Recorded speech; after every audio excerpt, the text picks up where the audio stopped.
Did I read correctly that someone from England took a whole bunch of your artwork and then put their Yes. name on it? Yeah. Well, I mean, this thing of people stealing my work has been going on for years, but that was the first major experience for me. The first time I experienced it in a big way. Somebody contacted me out of the blue and say, "Hey, Lily, I saw some of your work on YouTube, but it's a different pet portrait artist. You might want to look into it." And she sent me a link, and there was a reality TV show called Posh Porn, PAWN, about some sort of and they interviewed this pet artist in her studio. She was like auctioning off her heirloom ring, whatever, and she was surrounded by canvases of my portraits.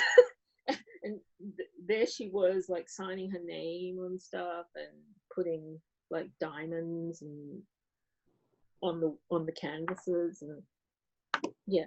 So how do you combat that if they're in the UK?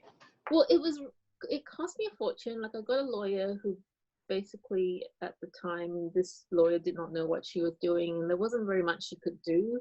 We had to contact Facebook and get her page shut down because she had a website. She was taking commissions and everything, and she was selling the paintings at like markets, swap meets and things. She had a whole booth with all my stuff. So I had to I just wrote a lot of emails and had to get these things shut down. I had to contact all these stores and galleries and say, "Hey, this is not her work, it's my work, can you please remove it?" But ultimately, it just cost a lot of time and money to try and get things shut down and get that segment removed from the show. I didn't get anything back for it. Yeah. Well, if we go sort of back to the beginning and starting your business from your bio, it looked like you've worked for some amazing companies, like even Warner Brothers. So what was it like leaving the stability of a job like that and venturing out on your own? Well, my background is in animation, so I was doing 2D animation. That is the kind of the old school type of traditional animation where you flip paper and you draw with pencil and paper, unlike today's more popular animation, which is all 3D. Back in the day, I did a lot of that kind of work. That was my main gig, and I started the studio with a partner, and we were doing animation work. And to be honest, it wasn't very stable. I mean, we had a lot of work, and when we started working with Warner Brothers, that was 3 years of stability. But beyond that, it was like any other profession, you have to hustle, you have to pitch, you may get clients, you may not. So it was really no different in terms of stability. In fact, I feel more stable being self-employed than working for somebody else.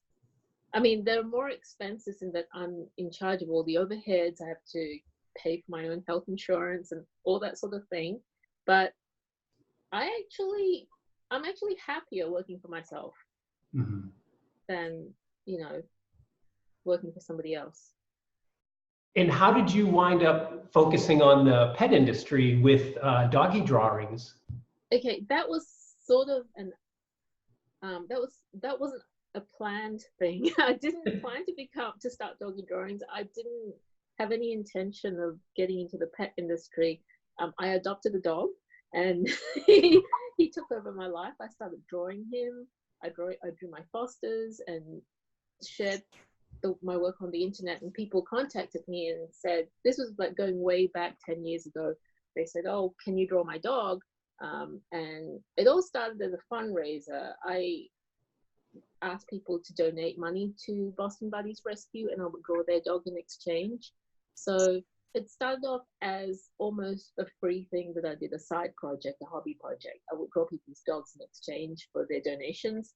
And then suddenly I found myself doing this full time. I had so many requests that I really didn't have much time to do my other work, which was animation. I was freelancing. It kind of took over my life, and I wasn't making any money, so I started charging for it. And slowly, that's how I got into doing pet art. From your background, obviously you have an incredible reputation in the graphic arts world, but did you have to do anything in particular to market yourself to sort of pet specific people, or did it just grow organically? For the first few years, I didn't do any marketing. It was all word of mouth. I didn't even have a proper website. I had a blog. This was before Facebook took off. So it's going back a long time. All the work I got was through word of mouth. People would post images online, tell their friends. And so I would just get emails from people commissioning portraits. And over time, when Facebook took off and I signed up, and I remember like back in the day when we were all skeptical about social media, and I mean that it didn't really help at first, but then as Facebook and Instagram and all these platforms grew, they brought in more work. So I guess you could say I started marketing when I saw that the social media was making a difference. Then I just did more postings, and I set up a website and, took it to the next level. And was the Dogs of the World campaign like a planned marketing effort, or was that something that just took on a life of its own? That was a project I did for fun to begin with. Even prior to Dogs of the World, I was already doing a lot of infographics work for dog trainers. Mm-hmm. So I went from doing pet portraits to doing infographics and posters and logos. And then because all the work that I was doing was client based, I wanted something for myself to do for fun. And that's how Dogs of the World came about. It was just something for my own, it was like something I did for myself. And then I saw the interest in it. And then I decided to market it and make things to sell. And for folks who would maybe like to build out a business in the pet niche, although you also had your graphics business to fall back on possibly, but were there certain struggles that you faced, or did it just take off so rapidly that there was no looking back and no worries? I worry all the time regardless. Yeah. I always think, well, how long is this going to last?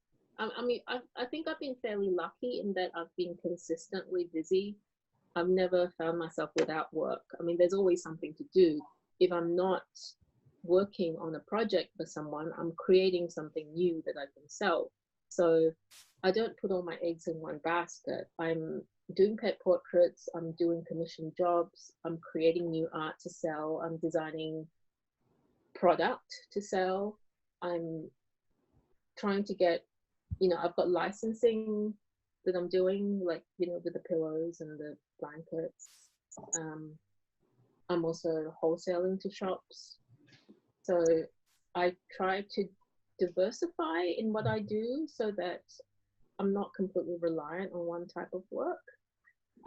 But yeah, that the struggles are, I guess, I do have to keep on top of the marketing. I do have to keep on top of the social media. I mean, I have found that, as much as I hate to admit it, like if I stop posting for a while, I do notice a drop in people being interested in commissioning stuff. So I have to keep getting my stuff out there.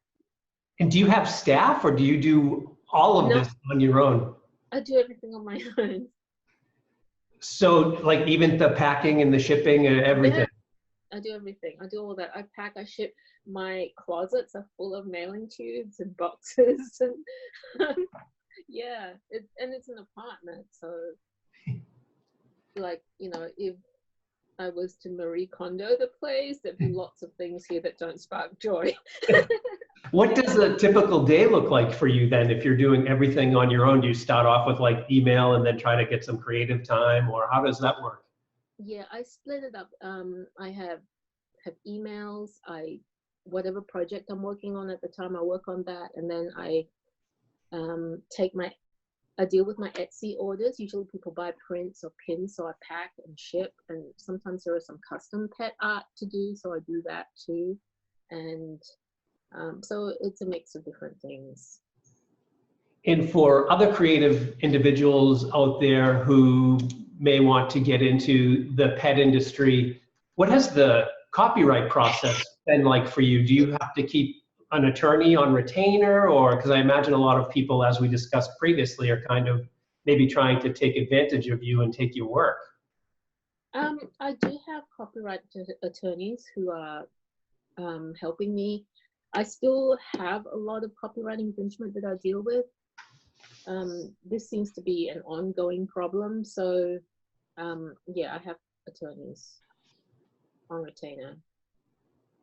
And specific to your pet business, if let's say a pet startup or a pet company wants to work with you for branding materials, what does that process look like? I don't actually do a lot of branding. I don't see myself as a graphic designer or a branding person. What I do is I do illustration. So I can draw anything they want me to draw. I usually, but a lot of the drawings I do, like characters, like dog characters, portraits in, cartoons of dogs, do get used as branding material. They get used as web graphics, as logos, but I'm not actually technically a graphic designer. How did you wind up coming to be involved with the positive training community? I learned the hard way. When I adopted my dog and he was biting people, I had to find a way to deal with that. So I hired a trainer who wasn't a positive reinforcement trainer, was a total opposite. And we went through a lot of stress and he got worse.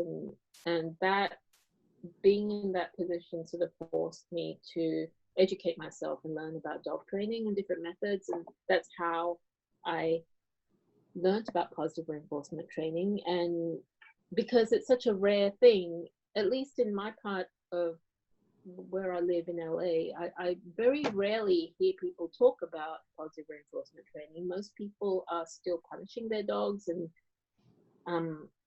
praising Cesar Millan and,